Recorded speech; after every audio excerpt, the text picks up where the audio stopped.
Used to shouting, and these work quite well. 6:02, this meeting is called to order. It's March 8th, 2016, 6 p.m. Yvonne Harper. Ron Tanner. Kevin Lanier. Deanne Schulberger. Skip Holley. Was the meeting properly noticed? Yes, it was.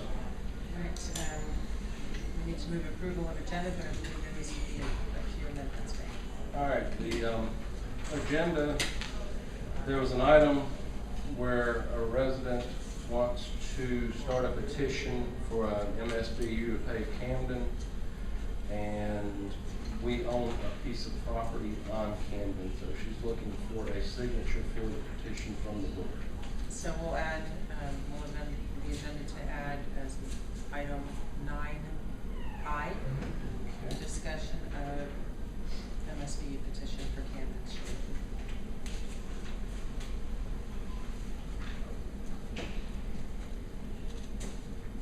Any other changes to the agenda? I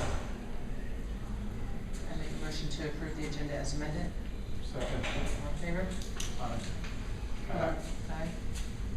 All right, the minutes that were emailed out, we don't have a hard copy. Were there any changes that need to be made to the minutes? Did everybody read those? Those are going to be the February 8th, February 9th, February 11th, and February 16th minutes.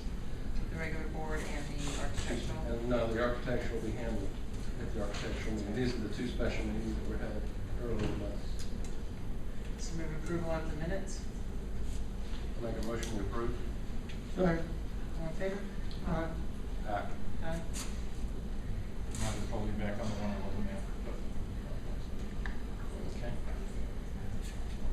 All right, so April Salazar, our general manager, is not here due to medical reasons, so I'm just going to go through her general manager's report, and Christine, the assistant manager, is here in case there are any questions.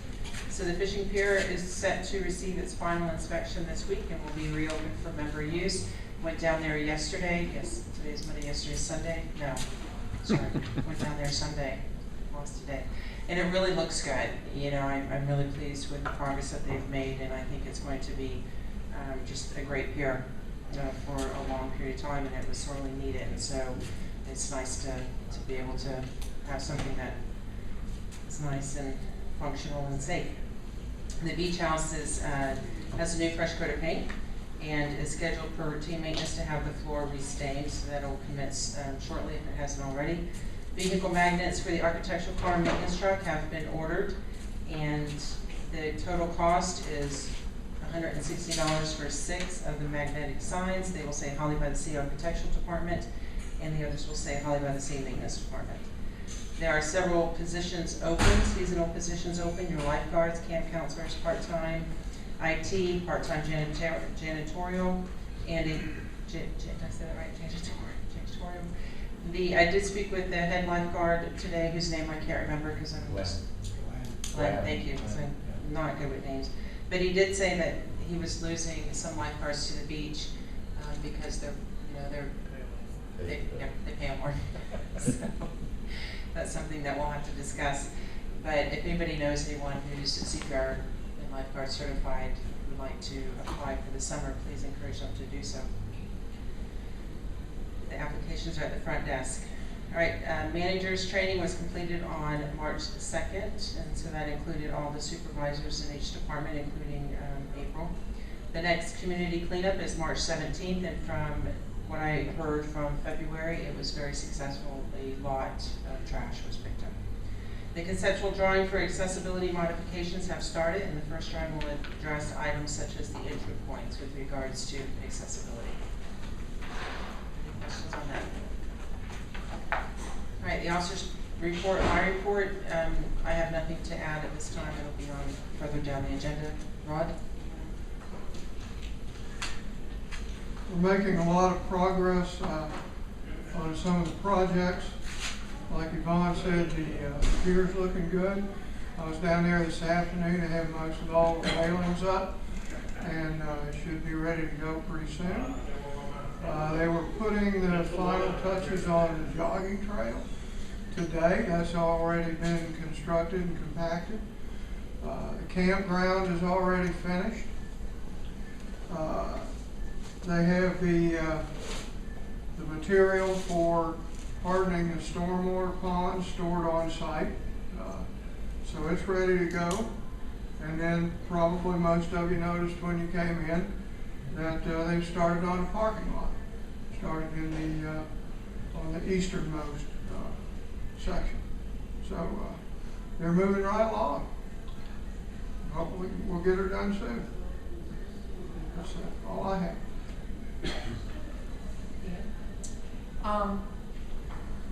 This month, so far, we've spent $780 on replacing the tile up by the front check-in from the damage that was caused last year when the humidity from the AC caused it to buckle. We've also bought 3 new lane lines for the swimming pool for lifeguard safety equipment for a total of $1,600. We're reviewing bids and quotes for the playground and the kiddie pool area. Cost will be about $10,000. There's already $10,000 in reserve to cover this, so we're pretty good there. Full furniture replacement, receiving quotes, and this is also a reserve item. We're looking probably at $60 at Chase Lounge, and so it's going to be 7 tables and the lounges and everything. So for a total of $32,900 will be spent on new pool replacement furniture. We did order this morning the new meeting chairs, and there was a new couch and love seat ordered for the room as well, with a new coffee table.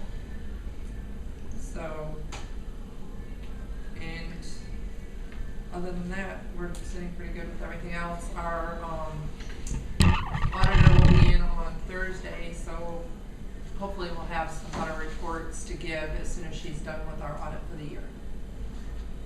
That's all I got. Can't wait to get the new furniture. You know, it's, yeah, you Skip, you know. What did you do? Yeah. Skip works with Red Cross, and they went up to Century and did a lot of work with them up there after the storms.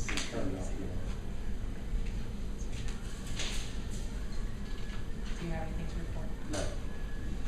All right, committee reports. Pete Peters, 2861 PGA. I think I drew the short straw for the covenants for the drew the short straw for the Just step forward. drew the short straw from the covenants committee.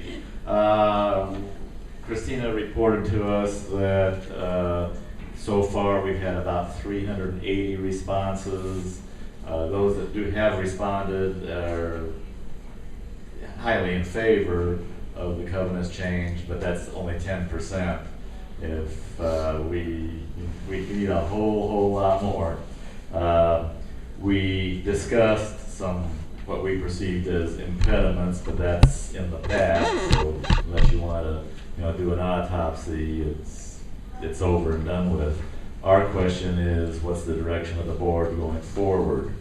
Some suggestions we have, of course, are an article for the next Holley by the Sea News, another mass emailing, but that only reaches about half of the total membership, to include in that emailing the proxy again, and maybe some supplemental information that would make it easier to submit the proxy. And I know April in the past had said, I guess there's some legal guidance that if we don't have a result by April 9th, there's a provision for holding it open for a total of 120 days, if I remember right. I'm not sure what the exact legal ruling on that is. And all else failing, we recall April saying there's apparently a court case, maybe not yet adjudicated, in southern Florida with a similar problem where lack of response is preventing any and all modernization of the covenants. So the discussion with our legal counsel about going to court and asking for a legal ruling to, if nothing else, a legal ruling to go ahead and change the participation requirement. And then we could probably handle it from there. If you want to roll some other stuff into that too, I don't know the status of that. That's above anything I've looked at in the past. And unless you have any questions, can't think of anything. I might think of something later, in which case I'll jump in and open forum. Any questions? The committee's standing by for direction. If y'all could canvass door to door. I am personally, anybody that wants to, fine. Personally, I don't like people coming knocking on my door. I am personally opposed to that. Whether people want to do it, fine. If you want to, I'll go on, recruit them, fine. But because of my personal beliefs, I think that's an intrusion, just like unsolicited phone calls. And it tends to be a waste of time because there's no reason to knock on doors and bother tenants that don't have a vote, or go around and spend time on vacant houses. So unless we had a roster of just those properties that are owner occupied in Holley by the Sea, besides the intrusion on personal people, we certainly, I suppose we could get people, sitting in the foyer and asking people, have you voted? If you want to spend money, another mailing that's maybe a little better arranged, but I don't think I want to spend the time of folding and stapling and licking envelopes. I do know that one of the committee members said he would, with the board's approval, make a modified letter for the April 1 Holley by the Sea news, and could send that out. Obviously, again, with the board's approval, a follow-up mass email, but again, that only reaches 2,400, and at least one of our committee claimed that they did not receive the email about how to look up your lot and block number, stuff like that. Is his email on file? Has he gotten another email? He received the February 23rd email with the whole, proxy package, but he doesn't recall receiving the about a week ago email. And again, that's part of the bridge under the water, but the committee felt that, fine sending out a process to look up your lot and block, but it's a 4-step process, and 93%, and most statistics are made up on the spot, but 93% of the people are not going to take the effort to go to the county website to look up their lot and block. I know pre the Continental Group and pre First Services, the identifying number used to be the member number, of which the first digit was a filing, but the second 3 numbers of the member number were the block, and the last 2 numbers were the lot. So anytime you sent out a mailing, you could have a sticker with a member number on it, and the member number was essentially the lot and block. These currently, I have no idea what any numbers mean anymore, including on the website, because they're no longer related to lot and block. And so asking for the lot and block on the proxy appears to be an impediment. I know Christina's working hard. If somebody doesn't know the lot and block and they've written their physical address, she's accepting that, but that was not an option that's actually on the proxy. So I think that's an impediment to responsiveness. Any other questions? No, we just need to make a concerted effort to maintain the communication with regards to letting people know that they have until April 9th. That's I think in your all's and the general manager's hands. Oh, yes, and I think the Holley by the Sea News, the front, I think that one was good. The front page, I think it was very clear as to its intent, purpose. So if it fails, I hope it doesn't, but if it does, then we will have to look at legal ramifications, because I don't know about the board, but I just can't see this association continuing to operate on covenants that have had no meaningful changes, especially with recent court rulings and laws changing the way that they are. So I don't know if anybody here in the room disagrees with that, but I know you have the full support or the full concurrence of the people on the current covenant committee. well, thank you. Yes, ma'am. On everything that you receive from the tax assessor's office, every year that's in this little card, it says, do you still have homestead exemption? Do you want to do this? It has your lot number and your block number. That was brought up, not only that card, but your trim notice, I believe has lot and block number on it, and your tax bill. I don't think it's difficult to find it for those who want to. I mean, it's really Right. maybe three. Yeah, and it said they could also call in, so that's Yes. a bit of a burden on the staff.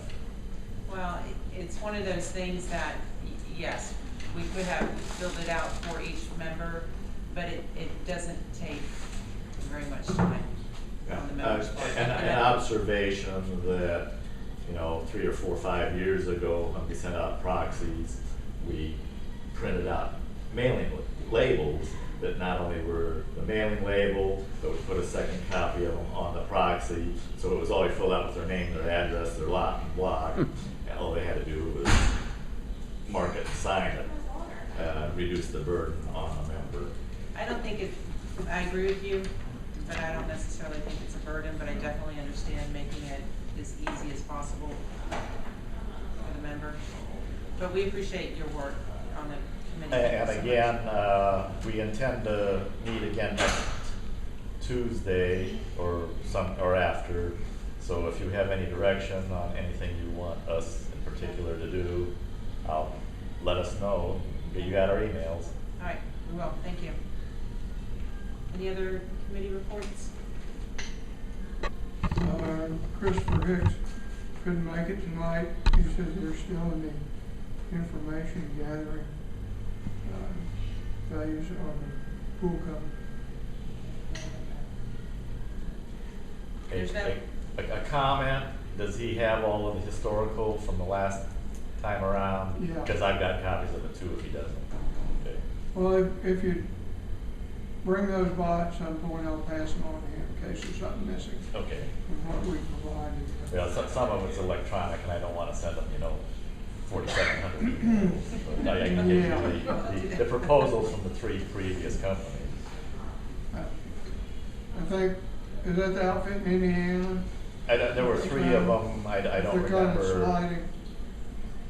There was the all clear sliding, there was a thing by the same people that did the club down That in one would be Gulf interested in seeing. The other would create such a greenhouse effect. Well, it's, in the summer, you open it wide up. Yeah, but it doesn't look, I actually thought it it was doesn't pretty. look very hurricane. Actually, they said it was rated for southern Florida. Really? It was rated. Well, he has that one. I'm not sure he has the other one. I'll gather them and get them to the office. Okay. Thank you. All right, there's no unfinished business. New business, the first item is the pool lift. April has begun looking into what a pool lift costs. This is to allow people who need assistance, whether it's through a disability or a medical issue, and they can't walk into the pool with the steps. So this would allow a member with some type of physical disability to get into the pool. So these range in price in the research I was doing today. They go from $899 to $8,000. They range from permanently attached to the portable. And I sent an email with the link. I know it was sort of late, about 4 o'clock. Yeah. And there were a few that I liked, but right now we just need to provide April with guidance, whether we want a permanent or portable. I like the portable because we, you know, you can move it, you could maybe take it into the enclosed, you know, and if there's a hurricane or something like that. But I do like a permanent one because it just, you know, I think the permanent looks more stable than the portable, because the one that, like this one here, you have to put sand. There was one that you had sent us, the Splash, and it's a portable, but it's actually set, it anchors right into the cement. Is that It's the Splash one. the splash pool lift? And from what I was reading on those kind, it actually is really highly recommended for like associations like us, because first you can take it out when it's not in use, so it's not sitting out all winter, all summer, or whatever. If it's not being used, we can put it away. It's easier for people to get in and out of. They don't need, because a typical portable one, somebody would have to be with the person the whole time, the caregiver or whoever. The one where we can take it out ourselves with the anchor being into that, they can actually stay on that themselves, get themselves in and out, where a portable one you have to worry about. So it's like a similar portable, like, well, I mean, it's portable, but once it's Anchored, attached, it's anchored, It's yeah. more anchored. And that's what I liked about the Revolution, is it just seems real solid, you know, with regards to lifting, because, you know, we don't know the weight of who's going to. Right. The question I had that we saw the last email on that. I like the idea, you know, that we're looking at, but I'm kind of wondering where in the process then does this match up with the folks that are looking at a home structure or something of that nature, so that we don't put something in and then we've got to, you know, kind of maneuver it out again. Well, this would probably be for the family pool, is what we're looking at. But the things I was reading said last year it was a heat. So, you know, I saw that. What, on the descriptions of the, You know, that's either a full sense or, yeah, emergency, permanent lift-based, property next to the in the emergency lab. exit stairs in the left is where she was talking, so that's. But one of the nice things though about the ones that were sent is they're not real big. Right. I mean, the base of them, the ones, the base for here, like for the Revolution, and that was another thing that I liked, was it's not, so even if we didn't have a permanent instruction, we just used what we have now, it seems that there would be enough space. Because in the video, because there's videos, they were enclosed. And so I don't know that it would be, I don't think that would be an issue. Okay. Well, I'm just saying, I think when we're looking at something like this, we've got the other committee looking at the structure, and somehow we need to tie them so that we're not putting in one piece that impacts the other. Ron, what do you think? I have a number of concerns about doing it right now. I'm 100% on board with doing it. However, I recall when they were researching this before, that there was an issue with the portable lift and the fact that our deck over here around the family pool was made of pavers. If we're thinking of a permanent one, we pretty well know now that at a minimum, we're going to have to replace the pool deck on the lap pool. So we certainly wouldn't want to do that until that's done. And then we need to decide if we're going to do a permanent one after the pool deck's done, that it will fit under the dome or whatever kind of structure we're going to use at that point. So I kind of think it's a little premature. And I do like the looks of some of these. I was not real keen on the one that April sent around. It looked real flimsy to me. Yeah, there is. It just didn't look like it would hold up. We want something that'll hold up long term. But I just think that until we figure out what we're gonna do with that lap pool, whether it be replace the pool deck and close it in the winter, replace the pool deck, get a new dome, replace the pool deck, which is gonna have to happen one way or another, when constructing or installing structure. So I kind of feel like it's a little bit premature. The only thing concerning me is that we've said this for 3 going on 4 years now, that, you know, it needs to be done, everybody's on board with it, but nothing ever gets done with it. So, you know, I'm leaning towards a temporary portable device, not necessarily temporary, but a portable device. The Revolution looks like it meets all the requirements. Well, that, the issue I have with that is I don't believe you could get it through that revolving door. Well, we have to take the revolving door off to get it in there. I mean, I'm not sure what. I don't know if the dome would deflate if you took that door Because I'm off. sure this thing comes apart. I mean, we're not probably putting it in there solid, you know, one piece. Well, what you could Because do. they gotta be able to get into buildings for indoor pools. What could be done is just, if, say, the Revolution lift, if that was to be ordered, Which one's are you looking at this one here, the Revolution? Yeah. Is this the portable Is to one? have it put in after the pool dome is taken down.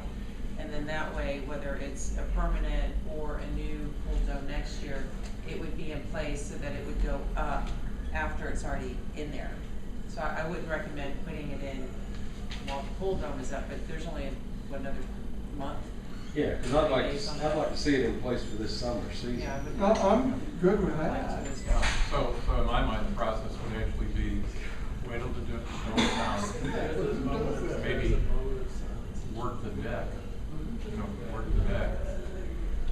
put this in, and then add that to the specification needed for the house, or for whatever we put it in, adjust that. But it sounded like just listening to Rod that we somehow need to take care of the pool deck to start with. Well, that pool deck does need to, and that's a good point that he brings up, whether we have this or not. Yeah. That pool deck needs to be. Yeah, so I'm just thinking that you would take care of the pool deck, And and then we then put this- this in place. We could divide it between, but get this in place and maybe even arrange the pool deck in such a way that it meets the specifications for this. Placement of it, and then add that specification to whatever they're looking at, in the committee for a future house, for lack of a better term. Is this, I don't understand where it says that this is portable. Yeah, I don't think the Revolution lift is portable. The splash one was. But it only weighed 180 pounds, so I mean, it's. Yeah, it's real light. No, the splash pool lift is the portable one. It has a permanent anchor, and the chair itself is portable. Well, yeah, but This part you can. then you're still in the situation of sticking it in a rotten pool deck. Well, the pool deck, as you mentioned, would have to be done first. Right. But I think that that's something that, And I'm just wondering, like, with that one, the splash one, if we could get 2 anchors and move it from the family pool to the lap pool, that way we'd have one on hand at a time. Oh, really? We'd have one on hand to start with that could be used for both pools. well, it might be nice just to, if we can, just to get one for each. And then you're not, But I figured that, I'm just looking at trying it out, if it's a decent fit for what we have, then yeah. And the other thing, I don't know if you saw it, she came back to the lap pool is shallower than the family pool, we may have to adjust the lanes for a section of use by those who would use the lift, so. What is the deepest part of the lap pool? It's all the same depth. So how deep is it? Oh, 6 feet, 5, 6 feet. Well, you can stand up in it, so it's much less Yeah, than it's 6 feet. probably 5 feet. So what are we doing with this? Are we making a motion to do something to account, allocate some money to it? Well, I'm good with allocating money for it. I don't think we need to decide which one Which unit, yeah. this evening, or even Thursday. But I'm good with it. Allocating, do we have a motion? Not yet. Not yet, no, it's just discussion. Yes? Regarding moving a portable into the pool dome, while it probably wouldn't negotiate the revolving door, last time I looked, we had a secondary quote-unquote emergency exit that was more a standard door that may accommodate it.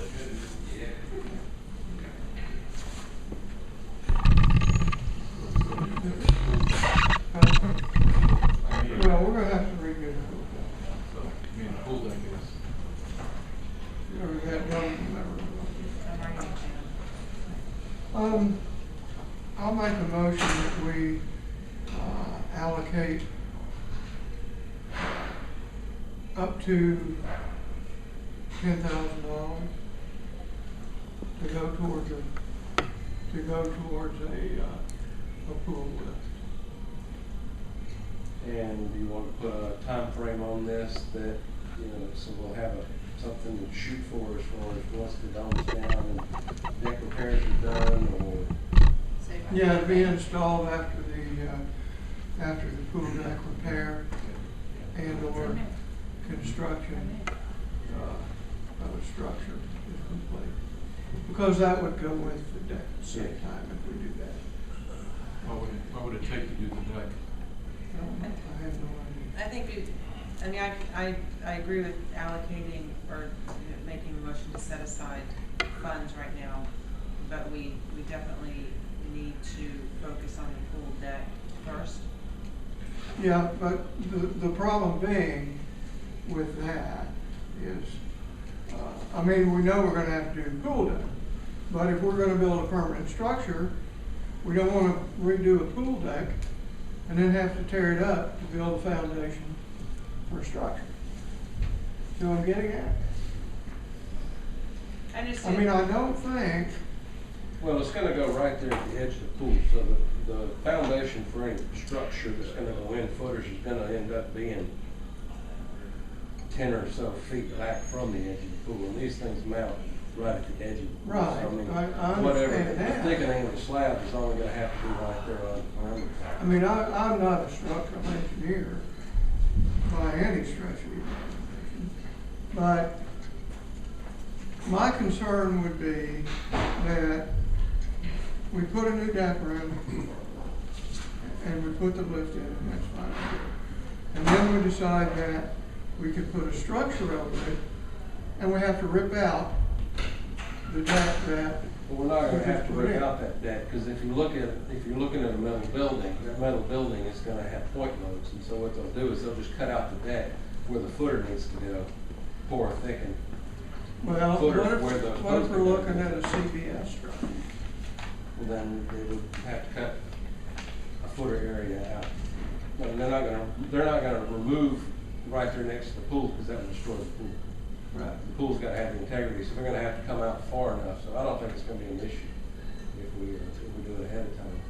And then they have to come back to put the building. So let's Either way. make the motion to allocate up to $10,000 for installation once the pool deck is prepared. Okay, with that, Is that your motion? that's the motion. I second. All right, discussion. Does anybody contact these companies, see if they would send out a sales rep that would maybe look at our situation and tell us which one Well, if it's this what is, we need, or we this just is go the, searching online and. no, this is the initial, and so that is something that would be done, but we have to approve the allocation to even start that. So Your this discussions sheet are is, getting into weeds that Yes. professionals may come out and say, well, no, you definitely can't use this in your situation. she was giving us just, price range, if you will.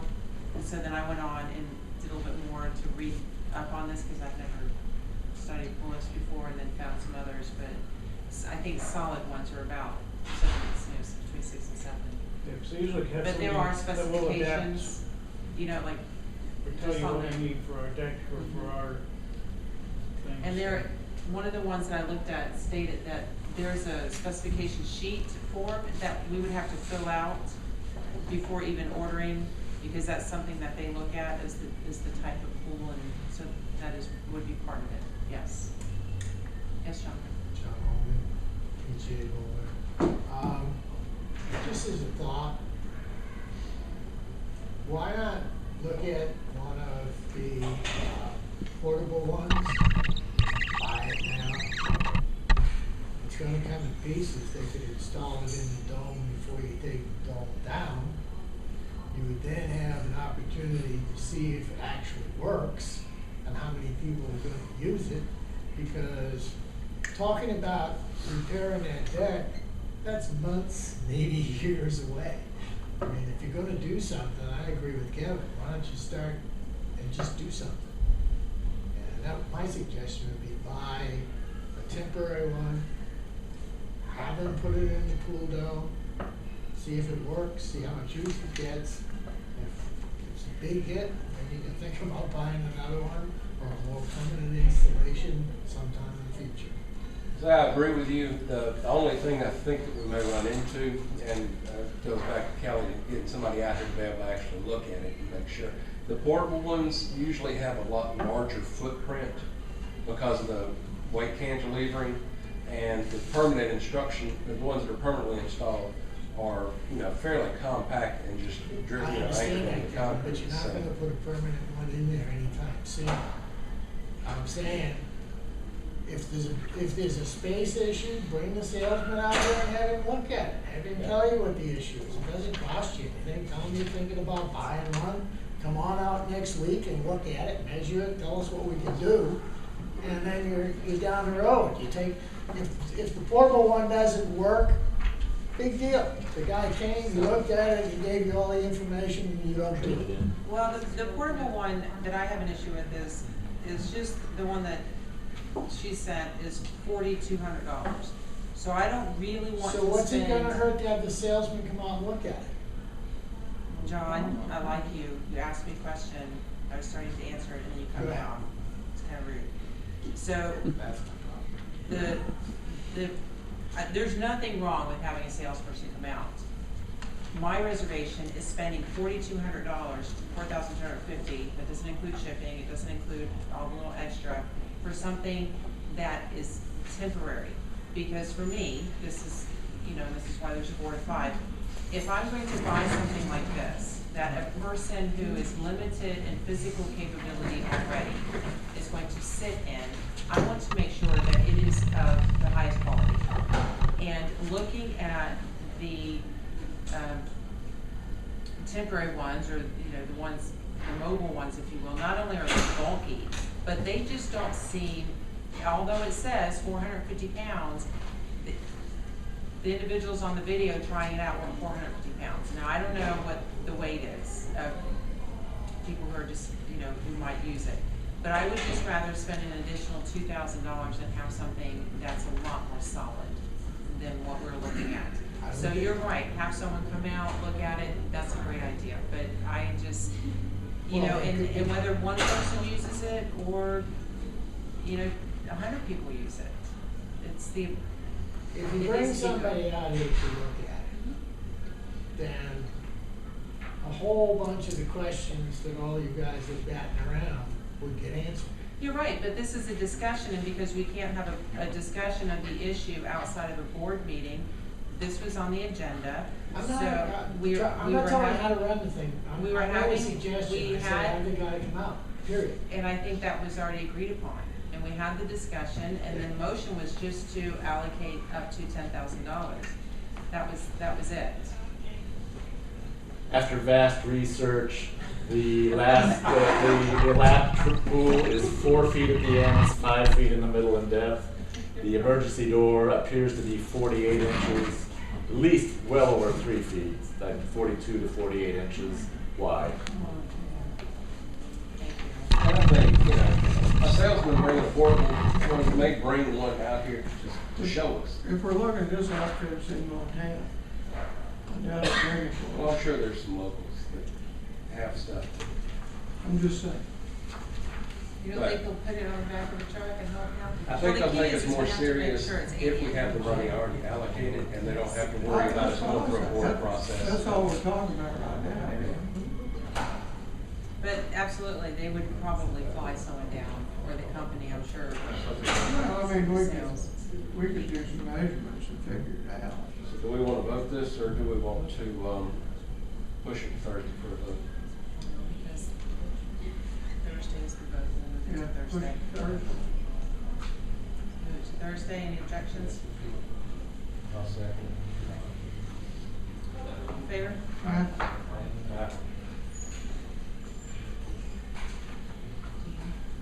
You guys have voted. All right, the gate We said keypad. it's required. The gate keypad. So the gate that we have is as most people I'm sure are aware of, does not automatically stop if someone were to walk in front of it. We're talking about the gate to the back part. So if someone opens it, they drive through, let's just say their car breaks down right in the middle, or if someone is walking and they try to skirt in as it's closing, it doesn't sense that there's an object there and open, it just continues to close. So we need to change that. We need to have a gate that has a sensor. Pardon? Is the sensor above ground or below ground? Above ground. But this is the next issue. Yeah. I don't want to talk. I'd like to find out just how quickly they can do this, because we got guys out here doing new paving, and if they're gonna install, detector loops, I wanna get them down before the new pavement goes down. One of the things we did make a change order for was for some of the wiring to lay a piece of conduit under the new pavement. But if we're changing the reader, the current reader that's out here, we're gonna need another piece probably on conduit.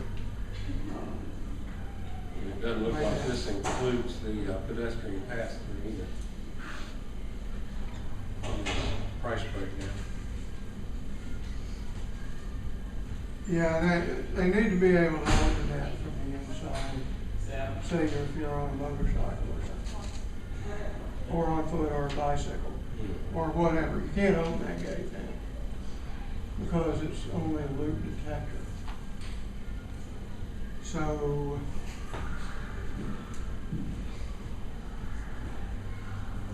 we need to add that to it and find out how quickly those guys can put a loop in there.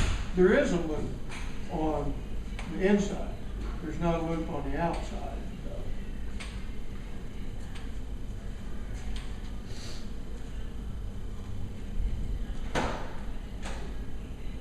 You're looking at me, you want a solution for that, right? The solution is get these guys up here before they lay the pavement and put 2 loops down. If they want to, I don't know why we have 2 loops anyway. This was budgeted in the 2016 budget for $35,000. Right. This is what she presented to us for I 15,757. know. What I don't understand is the way these things work, if there's a loop, a vehicle detector loop on the inside and a keypad on the outside, we don't need a detector loop on the outside, because you don't want it automatically opening when a car drives up. Without Unless using that second the loop keypad. is, unless that second loop is a safety thing, that if a car is actually in the process, or it's a timed thing between the loops before the gate closes.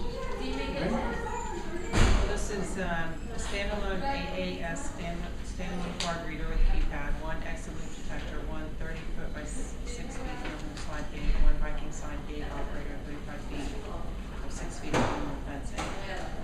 Yeah, see here he says 2 loops, Yeah. and there he says 1 loop.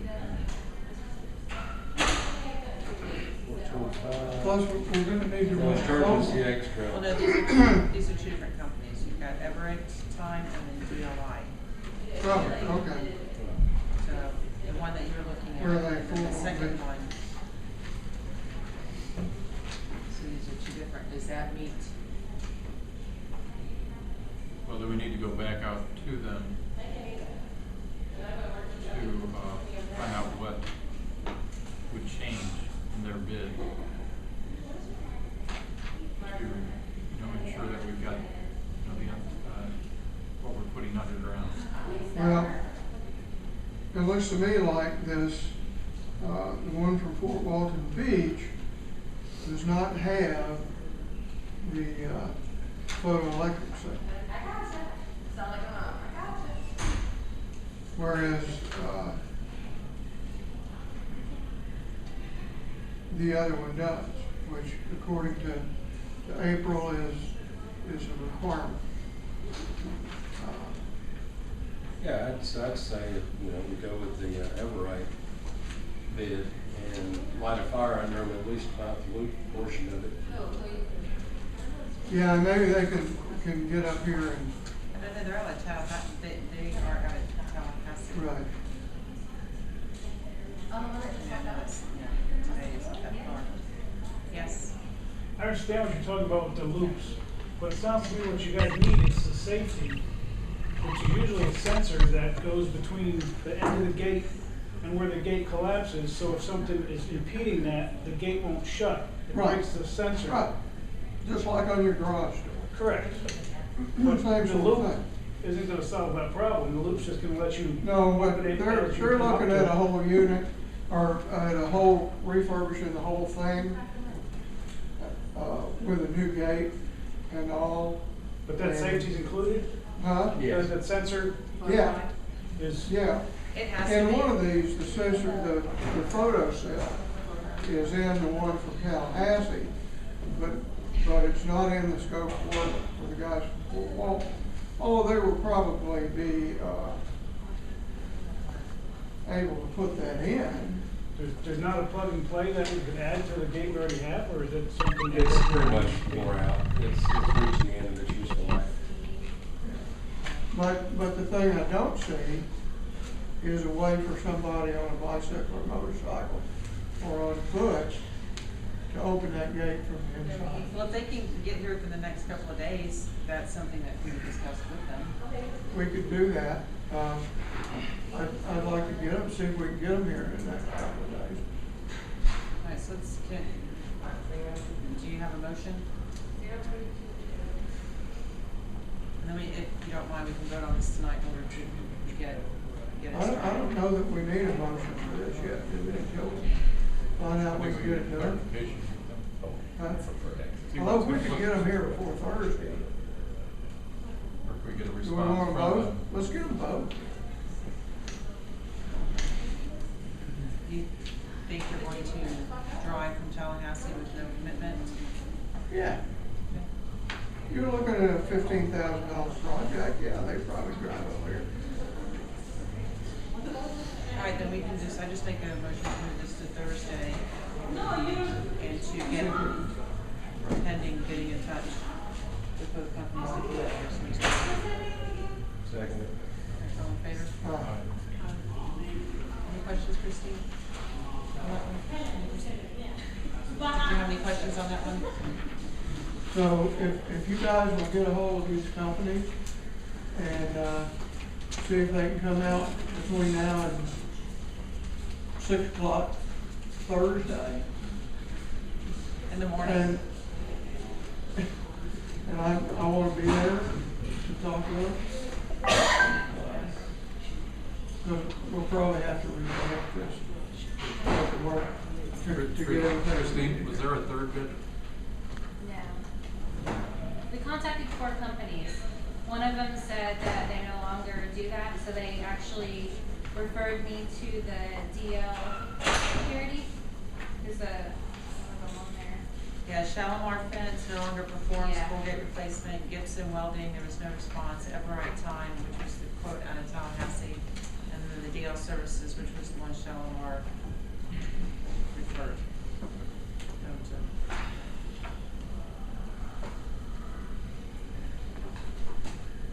All right, the fire suppression system, this is just a discussion. This was just to review and to annotate what it would cost if work was done to the center that necessitated upgrading the fire suppression system. That's all it is. This is just information purpose only. Is there any, obviously, it's quite expensive. I mean, for one, it's about $57,000. So, definitely not be cheap. Well, it's just something we need to factor into any future projects that if it does require a modification, you just need to budget. Yes. I don't see it requires any action at this point. No, it was just a discussion to let, she was just doing some research for that because we are having the conceptual drawings drawn up. We need that before we can build this thing. So, and then of course one was 28,000, so it ranges from $28,000 to $55,000. All right, the next item was the pool equipment. It's not a pool equipment, but pool furniture. I guess some parents have requested that more shade be provided during the summer, and so April went out and looked for shading umbrellas. I don't really think this is a board matter. I think this is something that it fits within the budget to do. I think that she should have the ability to do so, given the cost, for this. I think she should have discretion to. My only concern with it would, that it's not something that is put directly in the pool, but that it's outside the pool. So we just develop the work on the tile in the pool. No, this wouldn't be, from my understanding, this would not be in the pool, Yeah. but rather more for parents. Yeah, this is a big 20-foot by 20-foot umbrella, basically. It's permanently, it's a commercial, hurricane rated. It'd fly better in a hurricane. Yes.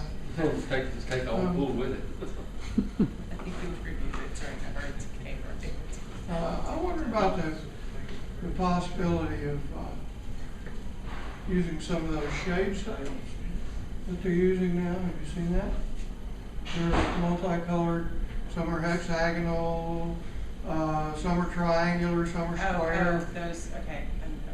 And there's something you could easily take down if you had a storm coming. I have no idea what a 20 by 20 foot umbrella might be. A lot of them are adjustable too, with the sun.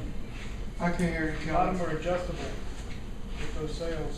They come Yeah. on the stand that can be moved around the pool depending on where the sun is. There's an outfit in Fort Walton Beach that puts those up that we might look into. I mean, I don't know whether that would be better or not than a 20-foot umbrella. Most gives them 400 square feet to get out of the sun.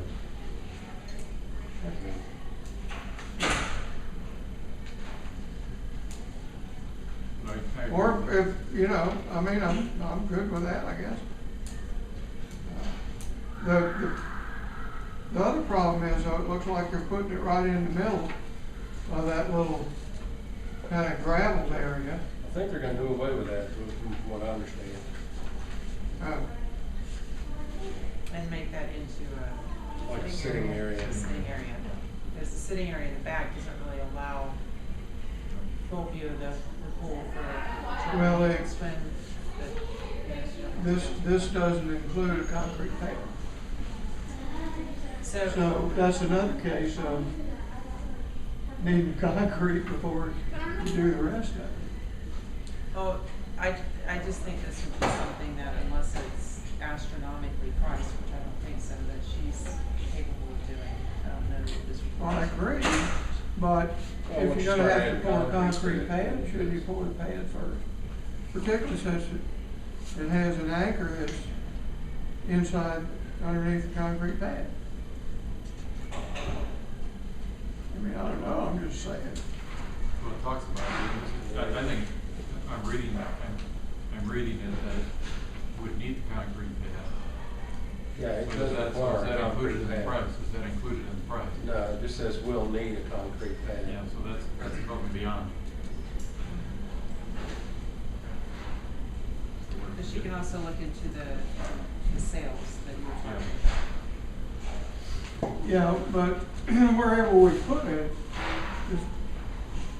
we're gonna have to, if we're gonna use that area, we're gonna have to put a concrete pad up. So that's something we need to get done, So I think we're dealing right now, we need a complete bid. So it should on the probably- concrete pad. Yeah, so it should probably be tabled until we have the full cost of the package. Right, and, these guys probably don't do that work, but they should work hand in hand. Whereas if we had this footing for the other one, that could go in at the same time as the full concrete. Yeah, so let me make a motion that we table this until we have a further idea of the total cost of the project. Second. All in favor? Aye. Okay, the next item is, voting and usage rights for non-payment of assessments. All right, well, that technically has not happened time-wise yet. We haven't met the 90 days required for that, but that 90 days will expire prior to our next meeting. So at best, we would have to write the check for the end of the month, basically.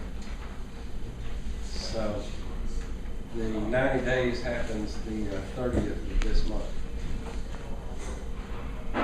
So we could pass a motion where their usage rights are suspended if they have not paid by,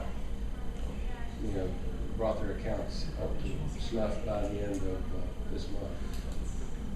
Would that, Well, go ahead. would that include if they've been turned over? Yes, that would include those.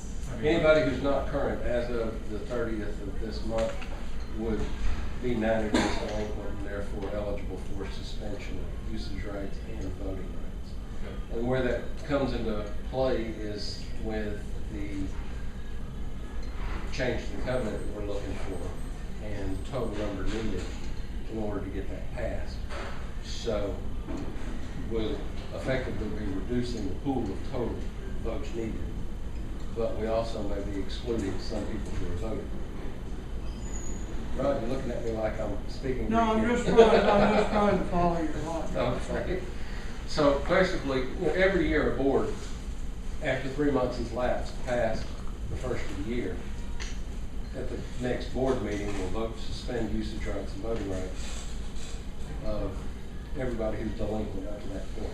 Have they done that in the past? Yes. Yes. They've done that in the past, and under 720, it doesn't go through the back.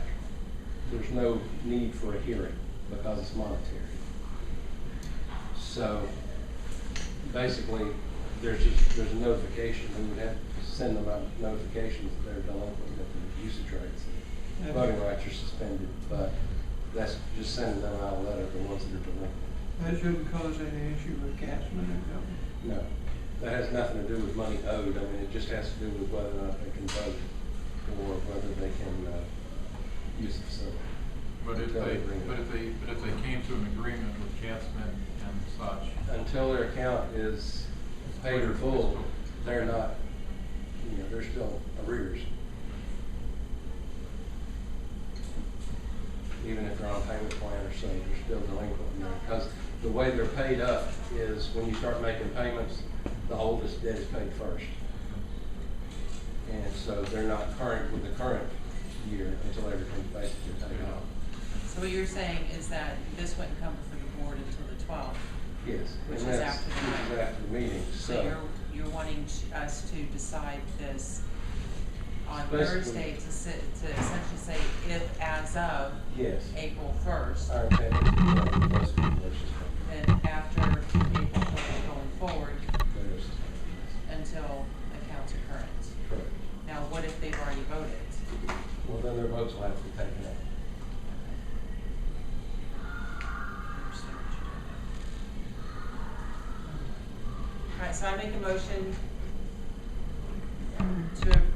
to approve suspending voting and usage rights of homeowners who have not paid as of 31st. March 31st, effective April 1st. All voting and usage rights will be suspended pending That's being made. accounts being made current. A second. Discussion? Does that make sense? Does everybody? Yeah. And Kevin cleared up my questions. Yeah. All right, make a motion to move this Thursday? Second. All right, all in favor? Aye. I apologize, I skipped the pool furniture replacement. She wants us to just let her know if we would like her to pursue actually replacing the furniture. I think so. The way it was explained to me, I had a talk with it the other day, and we walked around and looked at the existing pool furniture. Right now, we've got the furniture that has the little plastic slats that go across it. And some of the hardware that supports those slats, the mechanisms are starting to fail. As you know, last year we had somebody that injured a finger on them. So what she wants to do is, when we replace those, there's some chairs out there that have the sleeves that go over it, that's more of a solid mesh versus those plastic. And those, you can replace all of the material on a chair for less than $100 down the road from maintenance. And she had used that at other places that she had worked, and done it all for me. Do we have 60 chairs now? I don't know if we have that totally in service right now. I know there's a bunch of them down at the shed that need work. We have room for 60 of them. Sometimes it's pretty busy out there. They're not going to fit under 20 by 21. That's for sure. Unless they're all friendly. That's it. So I think she just wants us to provide guidance on, getting bids. Yeah, she doesn't want to put the legwork in unless we're going to, be willing to pony up. And a lot of this is already on a repair replacement cycle, I In the think. reserve, yeah. Then, So, do we have a motion? this is just discussion right now, so. She, I move that we authorize her to look into it. Why don't you move forward? yeah, I mean, she's going to look into it now anyway. Okay. She just wanted to make sure that we were on board with it. Before as she far as- bothered. Before we, yeah, because there's going to be a lot of work getting vendors and a lot of line. Yeah. All right. Stormwater Committee, Tom Beck, agreed to, well, let's put it for the vote. What I'd like to do with the Stormwater Committee is to stand up a committee, and this has been done before in Holley by the Sea, so we can get the back information, which has already been provided. But after the Stormwater meeting, Tony Vermillion called and wanted to work with Holley by the Sea on prioritizing projects that the county can do, especially with drainage. And so he wanted a point of contact.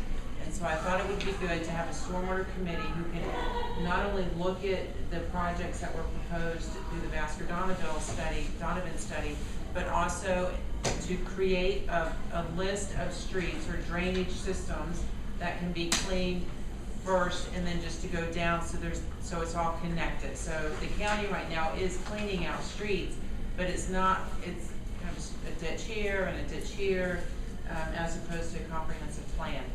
Tom Beckman has a background in engineering. He went up to Becky Cato's office with me on Friday when we spoke to her and Randy Jones about incorporating changes into our practices here with builders and stormwater drainage, and he's just very knowledgeable, so he agreed to be the chair. So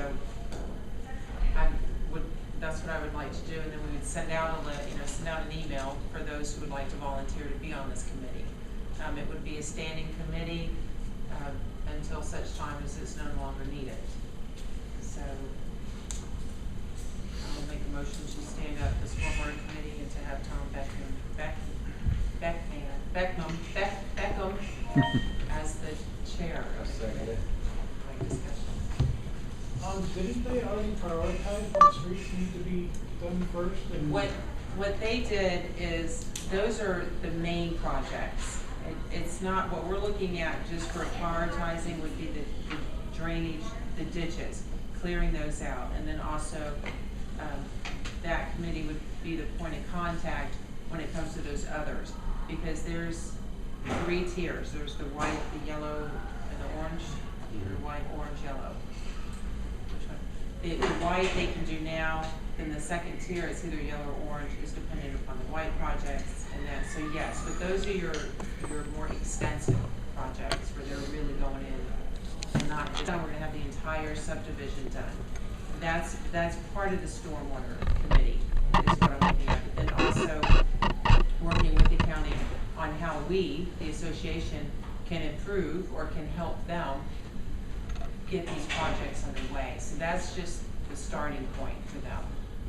I mean, we spent $64 million or whatever for this study, or whatever it was, and they prioritized what streets need to be cleaned first, and to just get a group of people together and say, well, okay, start here and come down, it may not fix. But that study doesn't do, what that study prioritizes is not the drainage ditches. It looks at the assistant. It is part of it, absolutely. 10 years ago. The drainage ditches are part of the projects, but that maintenance of the ditches is separate, and that's something that can begin now. Because if we wait till they've got, however many millions of dollars they need, that's all it is. It's just working with the county to say, hey, look, instead of this hodgepodge approach, let's work together to create, to do this, taking into account what the study says. So it's not disregarding the study. I mean, that's what I thought we had county engineers for, to do that. I mean, honestly, I don't see how, a group of people are gonna tell the town how to clean their gutters. Because the town should have been cleaning gutters 10 years ago. the residents are on the ground. Their boots on the ground, and they're able to look at it, and the county gets down here sometimes to look at it. So I think it wouldn't hurt to have more input to the county, as to, maybe you ought to do this first, just clean out this ditch. And probably most of them are already part of that. But your house may seem a priority to you, and my house may seem a priority to me, but to somebody else, we may not. But So that's you'd rather just what not the have committee is them do going to do, anything? is going to look at the total of it, not just my house, your house. And also, in the long run, one of the things I'd like the stormwater committee to do is to look at our easements that we have and to see if those can be used. For example, Brewster and Rexford. Okay, we've got easements between those 2 properties. When it rains, Brewster floods because that water has nowhere to go. And we've got easements in between, is it Rexford, Redford, whatever, you know what I'm talking about, and Brewster, that maybe we can use to at least help the water go to the county system. Now, we can't fix the county system. That's something that this study looked at. So it's also looking at those things. But again, if it's not done in an engineered way, you're gonna have somebody dumping more water on somebody else's See, lots. that's why there's Tom Beckman, because this is what he did for a living. He is an engineer, and he did this for a living. And I've had many conversations with him. He was having an engineer conversation with Randy Roy in the county. And so that's why I asked him to chair, because he's got that expertise. Yeah, I agree with the point of contact, I just don't, not 100% on the scope of work that you're gonna be doing. I have a question for that. Yes.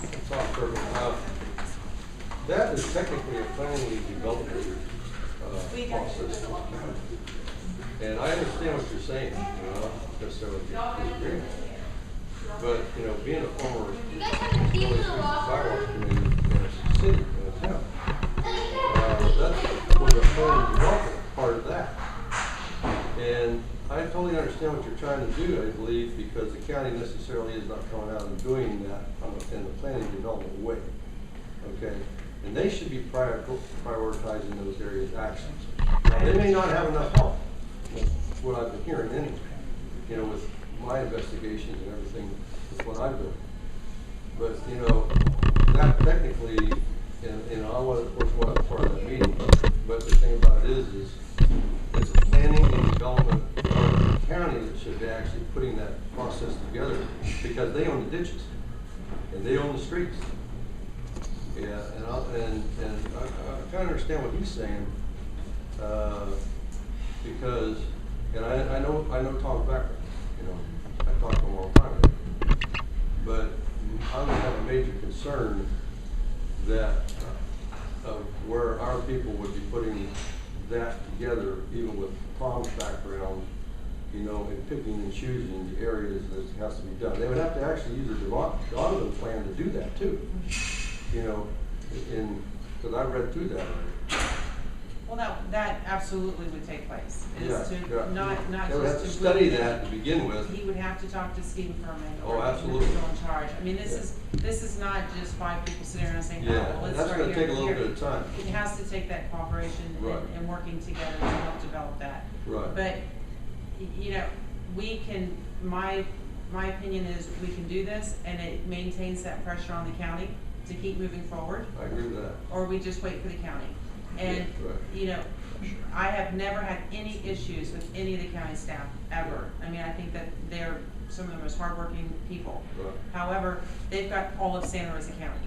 Mhm. And as much as we like to think that Holley by the Sea is the most important part of Santa Rosa County, this crew, you know, in roads and bridges, it is all of Santa Rosa County. So if we can help and say, look, this is it and this is the timetable, and they commit to that, then we can put their feet to that fire and say, look, we're working with you, this is what we've developed, and also taking into account that Baskerville Donovan, this is gonna happen, we need to make it happen, we need, you know, make sure that this happens to stay on them, so that Now, we can don't they, get can they, dropped. can they talk to Donovan themselves? I know whenever we're doing that meeting, he said, anytime you want to call me, you know, give me a call. Because with that study, you know, because I was here that Saturday, so with that study that they've done, you know, and them working together with them and with the county, you know, but ultimately it still comes down to planning the development part of the county to make that final decision.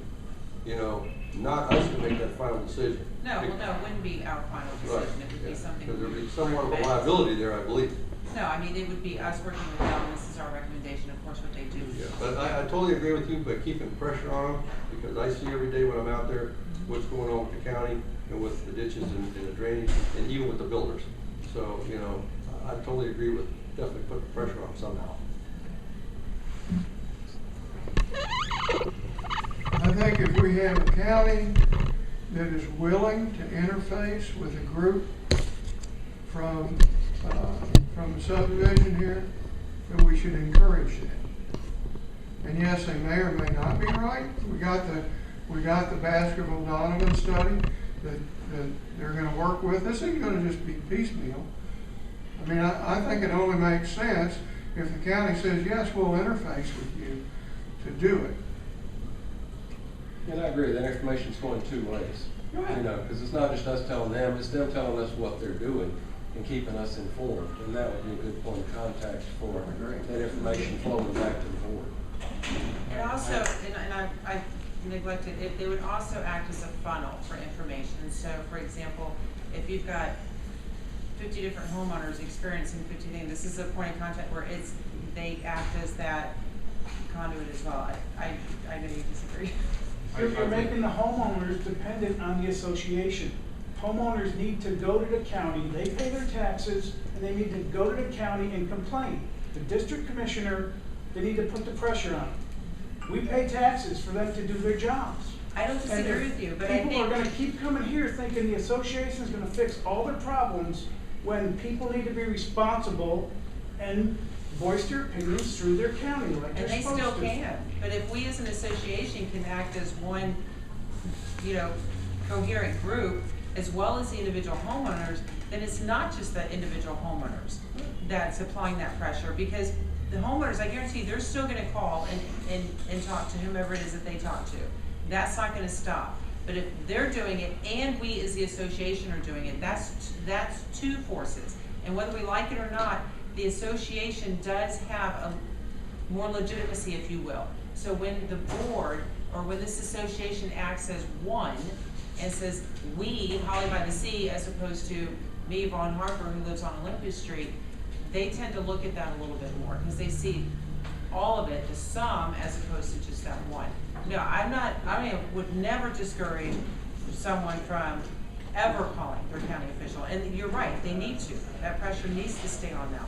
But this is another way to work with the county to move things forward. And I think the county will let us know quick if they feel we're overstepping. Oh, absolutely. No doubt about that. But I think I see Kelly's point in that when this is proposed, or goes forward, that when it's promoted out there, it is also promoted that individual residents still need. This is not all of a sudden we're taking it totally on board. We're trying to get a consolidated voice, yes, but at the same time, individual owners still need to go forward to the county. I agree. Yes, sir. Richard Harris, 6827 Liberty Street. One of the things I found when I've gone to some of the meetings up north is that they kind of operate in a very, like, I'm going to do this, I'm going to do this, I'm going to do this, I'm going to do this.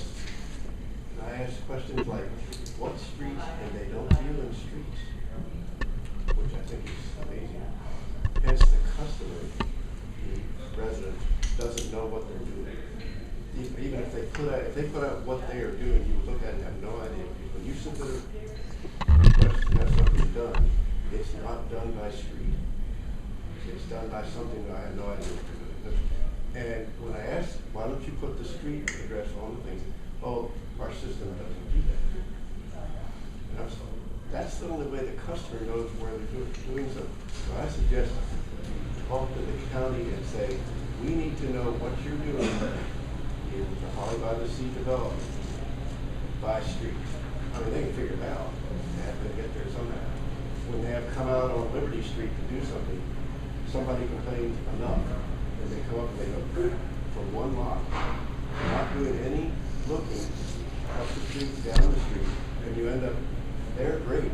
You got water on both ends. They dug out one side of my driveway. It's still wrecked. They dug a hole, said, oh, it's clear now, and it drains to halfway to the next backyard, and that's the end of that.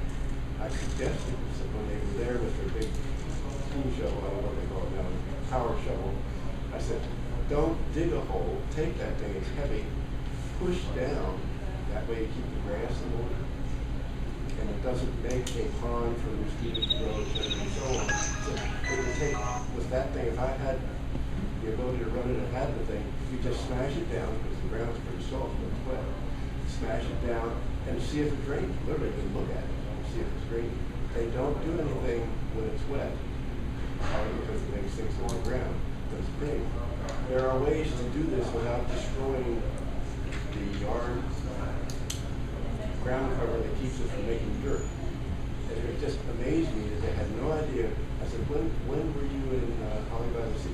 Oh, we were in South, don't know where they are, and yet they've got people dispatched out doing this.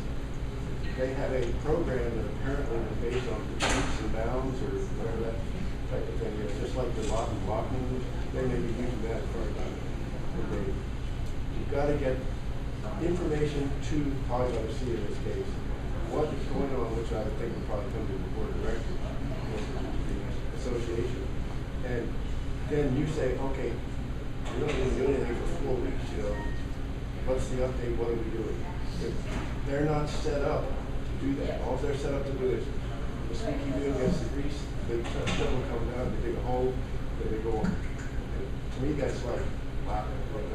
That survey they did, the engineering study, took them a long time to get that done, and I'm not too sure we're any better off, other than the fact we have some information. And that really concerned me, because it's a whole lot of money. Thank you. I think that's all the more reason, that's a perfect example of why we should have a group of people.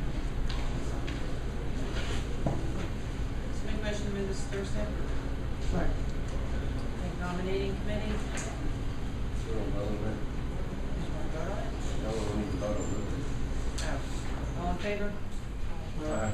All right, the nominating committee, Jason Roberts, at last year's meeting was nominated and approved as the chairman. He's not going to be able to serve as the chairman, although he can be on the committee, but he's got some things going on that prevent the chairmanship. So we needed to obviously put out that we need members for the committee, but then that we're also looking for a new chairman. So we need to have that done by next meeting. So there's no real action, I just needed to let everyone know that Jason Roberts, would be on it. Jeff Roberts, thank you. I think I think I'm right. Jeff Roberts will be on the committee, he just won't act as the chair. So, Can I get just a point of clarification on the shade system? The shade. The shade system. that's where she's going to go get more information. Yeah, on the back of that one bid, PC. NPC bid, if you look at that back piece, I think it takes it out of her scope. If I read this correctly, because I look at that first part as being 54.28, and then they come down on the bottom and talk about a 30 by 30 concrete pad at another 5,000 and another 1,500 permitting. If I understand that to be add-on, that brings us over 12,000. So I mean, yes, we do need to give clarification. That's actually what that all means. But there's a lot of things that initial price does not include that we would be responsible for. Well, I thought we decided to have her get bids on the pads and all that, which is something we got. Yeah, I'm just saying that they kind of gave it to us on one side, but Yeah, for one of them. And one of them, the same Verizon quote, they also did the installation for that with the concrete, and that's $2,000 just for the concrete. yeah, they So it winds up, their price will be $10,000. almost 11,000. Again, I don't know if that's in the scope of the quote. No, more than 10,000 is. Yeah. But we need to have more than one quote for a Right. slab, because I think that's the one that's got that. This permit costs a little bit, so $1,500 to get a permit, Well, it's to going put to, up an umbrella? That seems excessive to me. That seems excessive. well, there is no decision made No, I know. allowing her to. No, I actually haven't seen the backside. Yeah, I just want to point that backside out. But they want 5,000 for the pad, Yeah. Which jumps. 30 by 30. 30 by 30 and jumps to, there's a lot of things they're not going to do in that 5,400. Yes. Right. All right, we still got the Petitions for the MSBU. MSBU. Patricia? No action. Okay, is everyone familiar with the MSBU? If not, I can talk about it. No, we are. You are, okay. We're good on that end.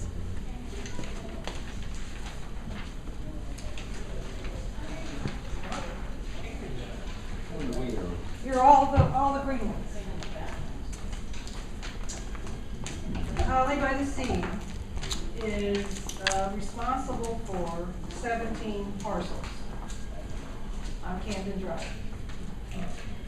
Through the Office of Management and Budget, and it was approved by the attorney for San Diego County that all non-exempt parcels of property tax are not non-exempt for this MSBU to pay the county. And with multiple properties, you're allowed one vote. The MSBU is $331.35 a year. It's over a 7-year span. $2,313.45 for the 7-year term. It's $39,430.65 that Holley by the Sea will be responsible for. So there would be an assessment for each lot. Yes. So what is that total again per year? $2,319.45. 2,000 for the 7-year term. 2,000 what? Say it again. $2,319.45 for the 7-year term. For each year. For 7 years. For each year, it's $331.35. No, my question is, from my understanding of the way MSB works, although if someone owns, so let's just, we're just gonna say the association is a builder or a homeowner, okay, just for purposes of discussing the MSBU. From my understanding, if I as a homeowner own all these lots that are in green, I only get one signature on a petition. Correct. However, I would get an assessment for each lot that I own. Correct. So my question to you is, that $7,219.45, no, that $2,319.45, that's 1 year for all these lots combined? It's 1 year is $331.35. The term is a 7-year term. Yes, I understand the 7-year term. Per property. Per property. So it's per property, okay, so I was asking the total, and you were giving me $2,319. Yes, the total for the 7 years per parcel is $2,319.45. $39,430 Times 17 parcels. times 7%. Okay, you're giving me two different figures. You're saying each lot is $300 some, and then you're saying per year is $2,300. So It's stretched out over 7 years. no, I understand the 7 years. What I'm wanting to know is how much would Holley by the Sea have to pay every year for that 7 years? $331.35 Times per 17. parcel. Times 17. Times Okay, 17. that's what I was getting at. So that's more than 2,319. Where is that coming from? No, it's $2,319.45. Total, it's stretched out, the payments are stretched out over 7 years. That 2,300 is per lot Per lot, per year. for over the 7 years. Am I the only one that is confused? Yes. Okay, 'cause you're saying 300 something per lot. Per year. Yes, you then have to multiply that by 17. Well, if you want a per year by 17, if you want for the 7 years for the one lot by 7. You can go No, either way. what they do is, this is what they do. They take, how many lots are on this street? But 60. There are 60 lots on this street. They say that it is going to cost, just for the sake of the discussion, $200,000 to pave this section. $139,000. Work with me here. They will fund, out of the $200,000, the county pays for the staff, so that brings it down to $139,000. They then take that $139,000, because that's how they got to that, trust me. It costs more than that to pave it, but what the county does is the county pays the man hours, the labor, if The you will. surveying, the engineering, the equipment, the labor. Yes, you're buying the materials, if you will. They take that cost, so let's just stick with 200,000 because it's a nice, round, even number. They divide that by 60, okay? That is the total that each homeowner has to pay. Right. And then they take that number and divide it by 7, so it's over 7 years. So I understand how it works, okay? I mean, I get how it works. My question is, how much total each year, not per lot, because I know there's 17 lots. So what you're telling us is it's $300 and some dollars per lot. So you take that and you times it by 17. And that's what we're gonna have to pay per year. Well, I 7 didn't years. calculate that. Does anybody else have a calculator? What's the per lot? Is that right? 331.35. 331.35. Times And how about 17. it, you on 17 17. lots? Okay, 331.75 17 equals, that's $5,639.75 a year. 5,600. 39.75, and then that would be times 7 for the total cost. Yes. Right. So it was the 2319 that was, I was. Which comes up to the 39,478 for over 7 years. But the for 17 lots, the per year is $5,639.75. And that is an estimate. The county can increase this up to 20% without another MSB. There's already a 5% contingency in this figure. Why would they increase it up to 20%? They, by law, they can, For what purpose? change the cost. But once they do it, that's it. Well, it's all an estimate. Some of the estimates are coming in less than the actual costs are coming in less than the estimate from some past MSD. Right. First thing is, I would have to check what our status is with regards to these lots. Okay, all of these lots, I just looked, are trustee lots, except for the 2 large tracts. There's 4 in the Right total. here, you've got 2 big large tracts, and both of those are in conservation easements. They're outright owned by Holley. And they are for parks and outdoor use. The other lots are basically the Belly Williams type issues where they granted us the trustee status. Now the question arises is Belly Williams responsible for this, or are we responsible for this as trustee? And on the conservation ones, do we have to pay? We have no tax burden. Excuse me? So There's no tax burden on conservation. All parcels are responsible. It's already going to the attorney. The Santa Rosa County. You're not non-exempt from this assessment. I think that we should discuss this with our attorney who handles the Belly Williams properties to make sure that where we're at from a standpoint of which ones we're supposed to pay for and which ones we're not supposed to pay for and under what circumstances. Yeah, because That'd be board on. that changes it entirely, because right now, and that was the first thing that what he just said, is what we need to find out. Because although there are 17, only 4 are outright by us, the others are in trust. So what does that mean with regards to this assessment? Because, $1,200 is a lot different than $5,700, if you will, for the 4. Okay, so we need to find out with these parcels what that status is for us with regards to the assessment. Does that make sense? What are you looking for from us for action A 1 yes vote. You're entitled to.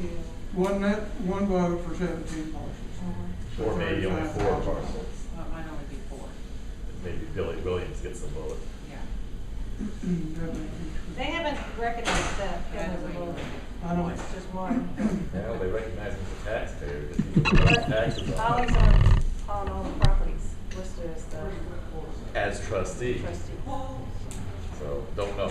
Well, it sounds like a lawyer question. It is. Because, yeah, I mean, if you look at, I just pulled one out, that was one of the trustee properties, 2012, 2013, 2014, and 2015 taxes have not been paid. And those are the ones that So- he is responsible for. The tax Because the ones that we are responsible for, we get the property tax bill and we pay those. The ones in conservation, then there's no tax due, so. But we do have, there are some that That we we get. don't, Yeah, yes. that we get. I would like to recommend, since we represent all of the members in this association, And from what I've seen, at least on social media, some of the members are in favor of this, some are not. I recommend that we don't take a stand either way and abstain from voting I'm sorry, on this issue. What? You're sorry, what? what you're saying, who, social media is saying what? No, what he's. No, what I'm saying is, some of the residents that have property that abuts Camden Lane are in favor of this, and some are not. Correct. Therefore, I don't think we should vote either way. I think we should abstain from a vote on this issue. It's very unfair because I pay my assessments. All of us pay our assessments. We're trying to get this road paid. And you're saying you don't want to get involved? No, you're trying to get the road paved. Correct. All of the residents are not, and we represent them equally as well as you do. No, you So just I don't represent see your why parcel. we should vote in favor of it or in opposition of it. Okay, let me interject. I understand your point that we represent our parcels. However, those parcels represent all the homeowners. Because if we are to pay, whether it's the 56 or 1,200, that's being paid out of association money. So in essence, all the homeowners in Holley by the Sea who pay assessments would be paying for Camden. Where if it was just me living on this street and I decided, then I am paying, me individually, not collectively the association. And that's why I think he's saying that as a board, because we represent all the association, yes, you may want to, but if we're going to have, if we make the decision to sign that, then we're saying that all homeowners in Holley by the Sea are okay with paying, whether it's 1,200 or 5,700 for this per year, for this one street that 90%, if we're gonna figures, probably never drive down. So that's why he was saying that as a board, because we represent the whole of the association, and that does include you, that we should abstain. But prior to doing that, I would like to find out which ones we actually would have to pay anything on.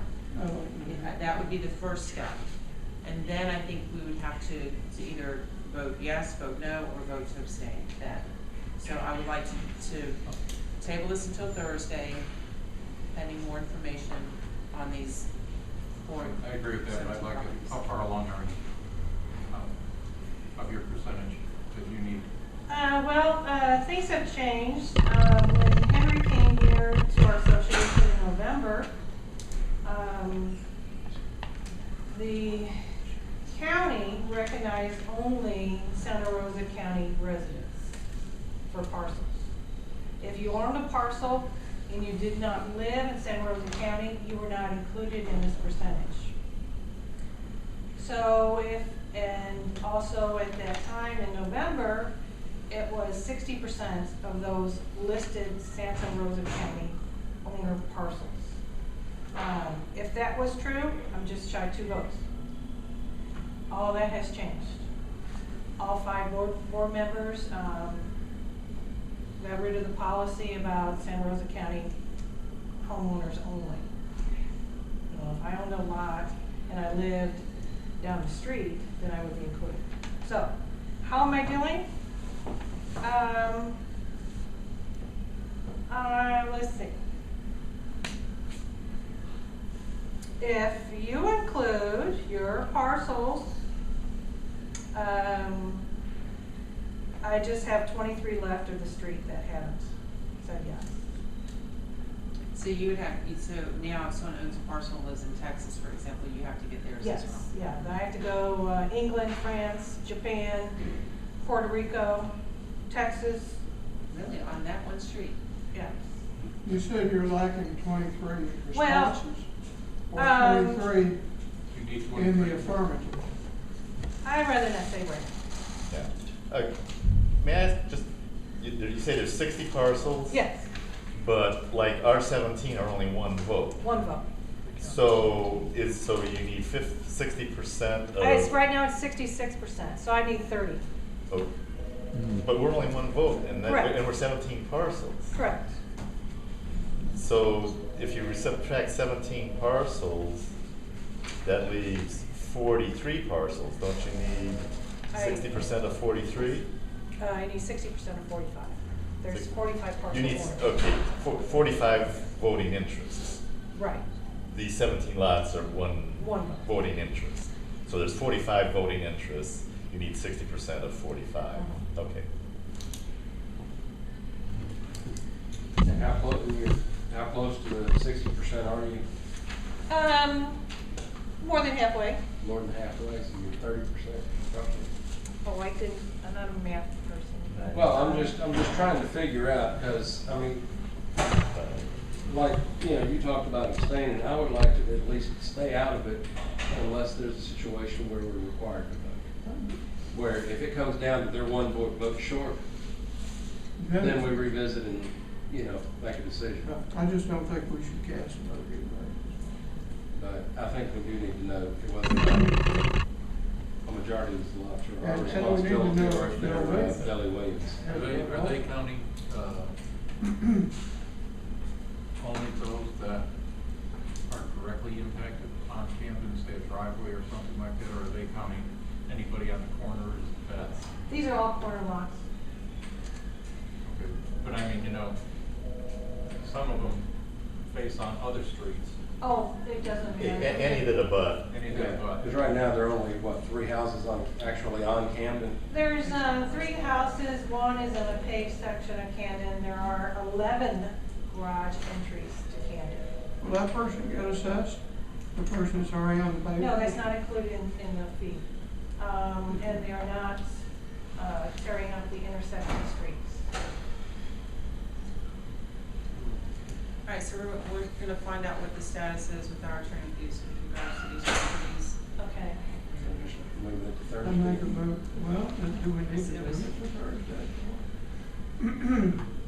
And if we're not gonna take an action, why don't we, until we find out something? Yeah, we'll find out where we are with the lots to see how many there are, but then we need to at least vote on having a neutral position unless it comes down to for the last ones. Do we have a motion for this? Motion was to move it to table it to Thursday pending more information on the lots. Okay, I'll second. All in favor? Aye. Okay. Reform?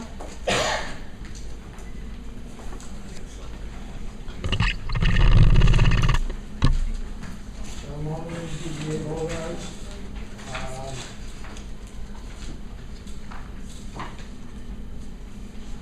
Sometimes ideas have unintended consequences, good ideas.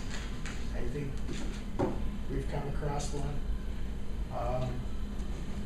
And we were talking earlier about the people that are voting for the covenant changes.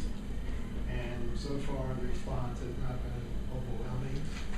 One of the things that I'm hearing from people is there's a great deal of confusion. Some people think that the release form that they were asked to sign for usage rights here are part of that covenant change, since they both came in the same envelope. And there's a lot of concerns about what people are reading into that usage policy. And quite frankly, a lot of people are thinking that it's something they don't want to sign, so therefore they are not signing the covenants either. They're not clear it's unrelated. They're not clear that it's unrelated, no. I've had several people come to me and say it came all in the same envelope. What happens if I sign one and don't sign the other, et cetera, et cetera. I made a few comments. Pardon? What has your response been to them? My response to people who ask me is they are unrelated. Well, one's informational only, unless you want to utilize it. Well, I'm gonna give you guys each piece of this, and so you'll know what I'm talking about. I won't be taking up anybody's valuable time arguing about what I said or didn't say. Well, we have it on tape. No, I just assumed you can read the, my comments are similar to comments I've heard from people. In short, this document releases all officers, directors, agents, employees, volunteers, and independent contractors from any liability for any injuries of any kind, regardless of who may be at fault. It also maintains that members are certifying the premises and equipment thereon are in reasonable and safe condition for their intended use. Since the majority of members are neither engineers nor maintenance personnel, it is quite unreasonable to expect them to have such expertise. A further suggestion that the premises and equipment must be accepted as is ludicrous. It relieves the association of any semblance of responsibility for normal maintenance or repairs. The rest of my editorial comment, but quite a few people are saying they're not going to sign it. I understand that probably it only pertains to people who don't have usage now and want to have usage. If that's the case, it should be clarified. So that's just what's out there. That's for your consideration. Thought I'd bring it up. Well, I'm not sure if they read the whole thing, but it does state the terms and provisions of this agreement and any dispute arising in connection with this agreement shall be governed by and construed in accordance with Florida law. The parties agree that the venue for any legal action filed in connection with this covenant shall be in Santa Rosa County. Basically what you're saying. In connection with any litigation arising out of this covenant, prevailing party shall be entitled to recover all costs incurred, including reasonable attorney fees. So it doesn't state that a person can't take legal action, because it does state any Well, it legal says you action can take, it must says you be can in- take legal action. You've got to go and spend your own money. I like you, don't cut me off. Cut me off. I was reading and you interjected. The point is someone can take legal action. And if we do something egregious and we're found at fault, then for this agreement, we're covering their costs. You Then know? why does it not say that? When it says It in here, does. it says right here that In you're connection giving with us. any litigation arising out of this covenant, the prevailing party shall be entitled to recover all costs incurred, including reasonable attorney Read fees. what it says. I understand what it reads. I am reading the whole thing, but it also does state to someone, you can. So I guarantee you, if someone signs this, and by the way, the only thing that we changed on this, so this policy's been in effect for quite some time, for at least a couple of years. The only thing we changed was who can use the facility. We never changed this. You're right, it should be reviewed. But my point is if I walk in there after signing this, like, these people are who I say they can use it, and I go in there and I get on a treadmill that I can prove that this facility knows is broken, and I break my leg and spend 6 weeks in, ICU because I can't walk or whatever, and I sue, and the judge finds in my favor, this piece of paper is not going to mean anything. If we are negligent and someone sues us, they have the legal right to do so. And if it is found in their favor, according to this, the association pays the incurring costs. So I'm not sure, I understand why someone could just read the first paragraph and go, oh, no. But if they read the whole total of it, someone can still litigate against us. And if they win, then. Actually, there's a place in there that suggests that your litigation rights would be very, very limited. Because it says negligence is not a reason, you're responsible for negligence. It says you're responsible for maintaining the equipment is correct. You're saying it's okay when you get on it.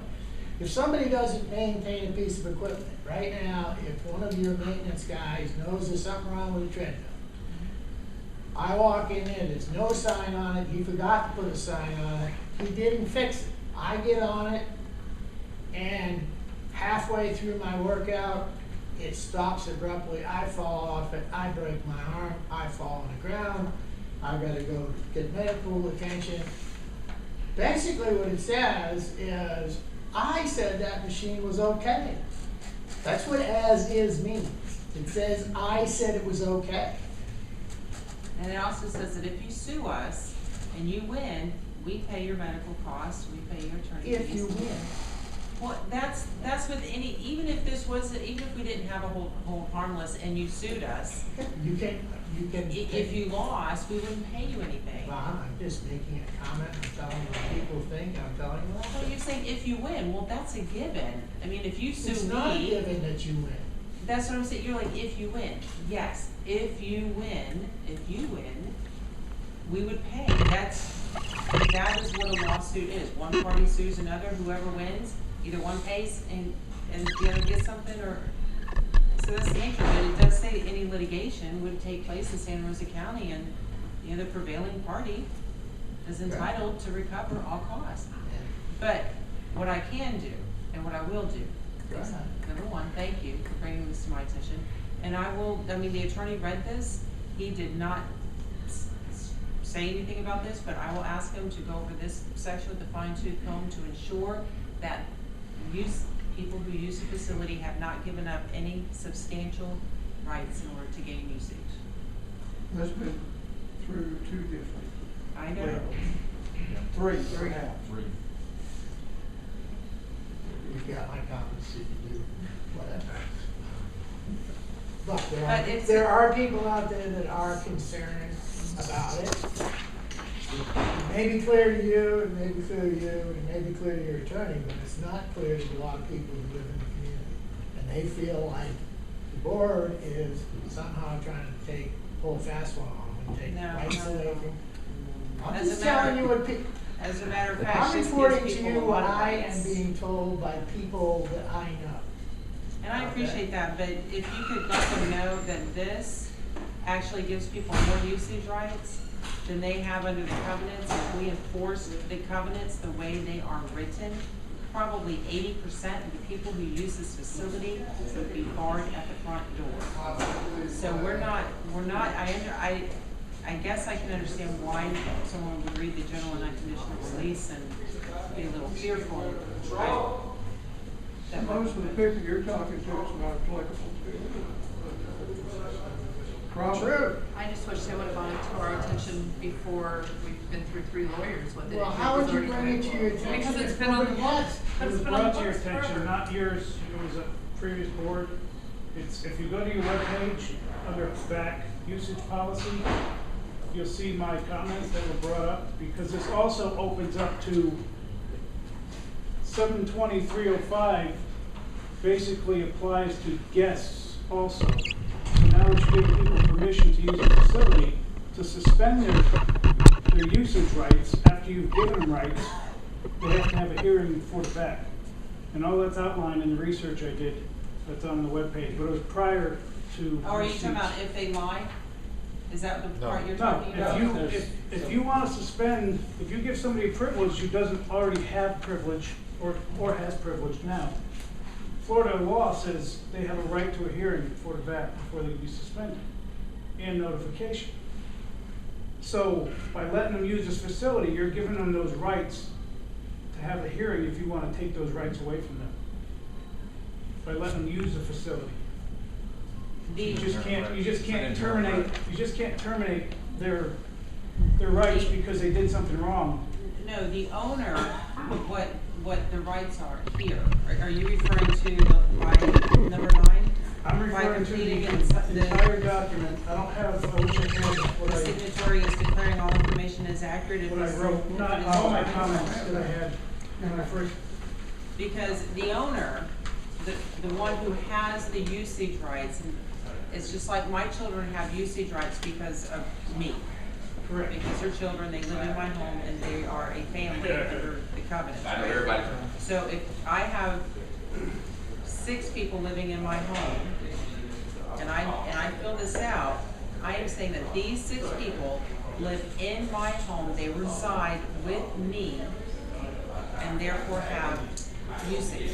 If I am lying, and I'm just charging $100 a month, that's what that section 9 is. What I'm saying is, by allowing other members into the facility, you have now put them under 720-305, which allows, you just can't take their, if they did something wrong in here, and you wanna say, okay, well, we gave you rights, now you can't use the facility anymore, because you did something wrong, they have the right to a hearing now.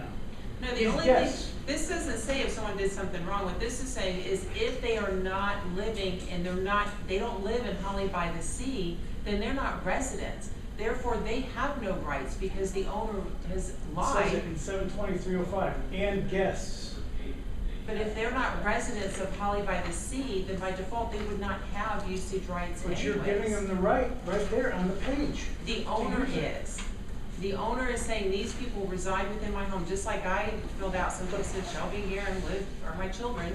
It's that But our same covenants process. don't allow it, and you are now allowing, But the attorney said, because I was very clear with him, and him and I went round and about it. right, I just Do asked you we to look have at the what I authority had to proposed in change the last board. that part of the It covenants? fell on deaf ears. Pardon? I said, I just asked that you I look read- at I the read- document that I prepared with all my stuff in it. I don't have it here, otherwise I'd be better prepared. I didn't know this was coming up. But, and again, it was just, when I did the review, going through it, we're now giving non-members usage rights. And because we're giving them usage rights to use the facility, they fall under 72305, because that document says, based on Florida law. When you read the fine print of that document, everything is covered under Florida law, which is 72305, which says you just can't take their rights away now because they did something wrong. They have to have a hearing. Yes, I'm in complete agreement. I mean, and I'm sure the rest of these folks up here are too. But that was one of my concerns when this first came up around. But anybody who, anytime there's a disciplinary action, it's gonna go through the back, regardless of whether they're falling under the actual covenants as members or under the usage policy. I mean, they're gonna be going through the back if there is a suspension of usage. So. Well, you would think, but people are gonna say because they're not HBTS members, Well, then you look at 720 then. well, I hope people look at 720. And Peter Zane again, little different tack on it, and I think it was alluded to by John briefly. Because I didn't see that it was clear in the mailing that went out that the usage policy had absolutely nothing directly to do with the proxy voting on the change in the covenants. That some people are looking at the usage policy and saying, I don't like that for whatever reason. And therefore, I am not going to respond or I'm going to vote no. So that may be one of those impediments that I spoke about earlier that may be reducing positive participation. Maybe we could at least send out an email to Lance that says, those two are unrelated, one is informational.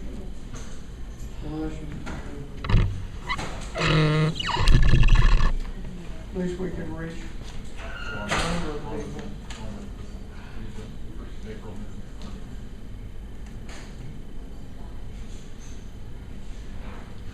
Well, it was in the Holley by the Sea news, and we'll send out. Like I say, some unintended consequences. We're on open forum. Yeah. Okay. One other comment, I just wanted to personally say I'm pleased that after a couple of years, finally seeing progress on pier, drainage, paving. You guys must be doing something right. I don't see 30 people here throwing tomatoes and things like that. So lack of beating you up in attendance is generally a sign that not a whole lot of people are really unhappy. That's a good thing. Curious, Pierre, we're gonna have a ribbon cutting ceremony with champagne, beer, something like that. I don't know. I'm throwing that out. Homemade brew. Homemade brew. And we could have the fishing club. Whichever, if they wanted to do that. It was unfortunate there wasn't an official Holley by the Sea representative at the most recent United Peninsula Association meeting. I don't know if anybody knows what the United Peninsula. I don't get those. He was supposed to send notifications. Wait, tell me his name again, Don. Well, yeah, past I president. sent him an email and he said that he would send when those dates are. Well, Because he had asked you me didn't something. get the last one? Because No, I didn't get the last one of when it Board of was- Directors at hollybythesea.org is on there, so it should be coming to you. I'll double check with my last notification. But, no one was attending, but I bring it up because first, the treasurer wasn't there. I don't know, and I haven't heard, did Holley by the Sea join for 2016? Where we can have one vote for membership at $35 a year per member of official representations. I'm a non-voting individual member at $10 a year. But, so I don't know if that's been paid. Can you ask when she comes back? Because I know we talked about that, and I thought that, It's $35 to the EPA, Yeah, you can go to their you website. looked. The other thing is, they were soliciting, arm twisting to see if Holley by the Sea, they were looking for a Holley by the Sea representative to be on their board of directors. They were arm twisting me because they know my face better. I'm not sure that's appropriate for me. If there was somebody else more appropriate, like an external vice president or somebody on the board. But they were looking for somebody. Obviously, the United Peninsula Association represents homeowners associations and businesses of Far Point Peninsula, which is basically Highway 87 to Gulf Breeze. is Don Ritchie no longer on that board? He's on the board as a past president. They're coming up with a new president. He's got increasing responsibilities with the Crew of Lafitte and his business. I think in 2 years he'll be the president of the Crew of Lafitte. So he's rapidly trying to get other people to do Yeah, so UPA who'd be stuff. the best person to talk to? Who's the point of contact? Possibly him for right Is, now, because Josie Cotty stepped down from president. I think she's still on the board, but she had some family medical stuff and had to step down as president. So anyway, I could consider favorably accepting it, but I believe it'd be more appropriate for a board member to look into that. If we paid our dues and are a member. Yeah, let me talk to Don and we'll make sure that the dues are paid and Okay. we'll put it before the board and decide. And then likewise, Holley Navarre water system, we've got a new board in place there. And I'm personally continuing to press how they run their proxies right now. And was basically said, unless there's more squeaky wheels, nothing will get done. So I don't know. That was set to change. No, well, the only thing they've changed for sure is adding an ID to the proxies. The proxies are still, if you don't vote in person, which only 60 or 70 people did, I can't remember what the number was this past year. The other 400 where somebody signed a proxy, you're giving your vote to Yeah, I one thought they were of. changing that this coming, they got voted didn't down on it. They got voted. want to do it this year, but next. They were talking about They next did. year, but they kind of just blew past it. The only thing they voted was to, next year, to add a member ID number to the proxy. But still, the proxy is, if you vote by proxy, which was 400 or 500 people this year, down from last year. So for you guys to, if you want to put on the general and take an official representing Holley by the Sea position on that and rally the troops and, if 20 people show up at one of their meetings, they kind of pay attention to it compared to their normal meetings. I certainly would encourage Holley by the Sea representing our members to take a position that we would like to have directed proxies. Well, yeah, and they listened that night. Well, they listened that night because there were 15 people there that night. They And meet I think next that- I've had them on my calendar, but Yeah. unfortunately 2 tornadoes came into town. You're right. Kind of So- knocked me out of position, but no, I've got it on my calendar. Okay. So anyway, I just wanted to alert that to a couple of things that I've been attending. And if you're getting a stormwater representative, the next LMS meeting, I've got is 24 March. And that's a good place to at least start making contacts with all the appropriate county people.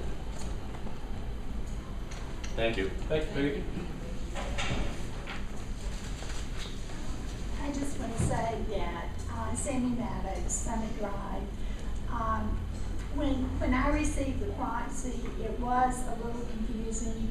I had to read it 3 times, and then I decided that usage policy didn't apply to the proxy, and only because I had attended all the board meetings, so I knew it was out there. But anyway, I just thought I would tell you that. Now, it only applies to people with rental property, usage policy, and people who own lots, is that correct? It applies to everyone. So, even though my husband and I own our house, we have to fill one of those out? No. If you're covered, you're covered. You don't have to fill one out. These are for people who aren't. Yeah, Outside the people lines. who have rental property or lots, Yes, for example, yeah. If your mother came to live with you, yes, and she's not on the deed or anything, then you would fill out that form so that she can use Okay. it. So, Okay, got it. But I didn't think we needed to fill one out. no. Not if it's the current covenants. Okay, thank you. And I think y'all are doing a great job. thank you. So, okay. Till after. Make a motion to adjourn. Second. All in favor? Aye. All right. This meeting is adjourned.